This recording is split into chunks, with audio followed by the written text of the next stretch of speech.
என்னுடைய நலன் விரும்பி ஒருத்தர் இந்த கேள்வியை கமெண்ட்ஸ்ல கேட்டிருந்தார். சார் எப்படி சார் நீங்க உடம்பு இவ்வளவு ஃபிட்டா வச்சிருக்கீங்க அப்படின்னு. ஆரம்பத்துல கொஞ்சம் பயமா இருந்தது. ஏன்னா சுய தற்பெருமைக்காக பேசுற மாதிரி யாராவது நினைச்சிட போறாங்கன்னு பயமா இருந்தது. ஆனா அதுக்கப்புறம் இது 4 பேருக்கு உபயோகமா இருக்க பட்சத்துல இதுல என்ன இருக்கு அப்படின்னு தான் இந்த செய்தி. நான் டெய்லி உடற்பயிற்சி செய்யறேன், நடைப்பயிற்சி செய்யறேன்றதெல்லாம் அடுத்தது. ஆனா சில பேருக்கு சில புரிதல் இல்லாம இருக்கு. அந்த மாதிரி புரிதல் இல்லாதவங்களுக்கு மட்டும்தான் அந்த செய்தி. என்ன நினைக்கிறாங்கன்னா நிறைய சாப்பிட்டா நிறைய ஆற்றல் கிடைக்கும், உடம்புல தெம்பு இருக்கும், உழைக்கலாம் நினைக்கிறாங்க. இயற்கை நீதி அது கிடையாது. நீங்க எவ்வளவுதான் சாப்பிட்டாலும், அசைவம் சாப்பிட்டாலும் சைவம் சாப்பிட்டாலும், நேர்த்திய உழைச்சதுக்கு என்ன தேவையான கலோரிஸோ அது மட்டும்தான் அது எடுத்துக்கும். மீதியெல்லாம் சேவ் பண்ணி தொப்பையில கொழுப்பா மாத்தி வச்சுக்கும். அதனால்தான் பெரிய தொப்பை இருக்கிறது.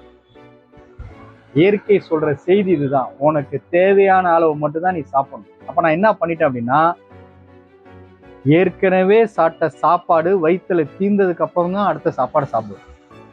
3 வேளை இருக்கலாம், 2 வேளை இருக்கலாம், ஏன் சில நேரத்துல 1 வேளைலாம் சாப்பிட்டுருக்கேன். என்னைக்கு உழைப்பே இல்லையோ எனக்கு 1 வேளை தான் சாப்பாடு. இதுதான் அவ்வை பாட்டி சொன்னாங்க, பசித்து புசின்னு. இது உலகத்துல தலை சிறந்த வார்த்தையில இதுவும் ஒண்ணு. இன்னைக்கு போற்றப்படுது. இதை அப்படியே ஃபாலோ பண்ண, வேற ஒண்ணுமே கிடையாது. ஃபிட்டா இருக்கலாம், தேவையான ட்ரெஸ்ஸை போடலாம், சுயமா கான்பிடென்ட் அதிகமா இருக்கலாம், சந்தோஷமா இருக்கலாம். முக்கியமா இதுல அதிகப்படியா மாற்றுறது தாய்மார்கள் தான். குழந்தை மேல இருக்க பாசத்துல இன்னும் உனக்கு உடம்புல தெம்பு, ஒன்று சாப்பிடு, இன்னும் சாப்பிடு, இன்னும் சாப்பிடுன்னு ஊட்டி இன்னைக்கு உடல் பருமன் நோய் இன்னைக்கு உலக அளவுல பெரிய பிரச்சனையா இருக்கு. இதை மட்டும் ட்ரை பண்ணுங்க, ஃபிட்டா இருக்கலாம், சந்தோஷமா இருக்கலாம். Thank you sir.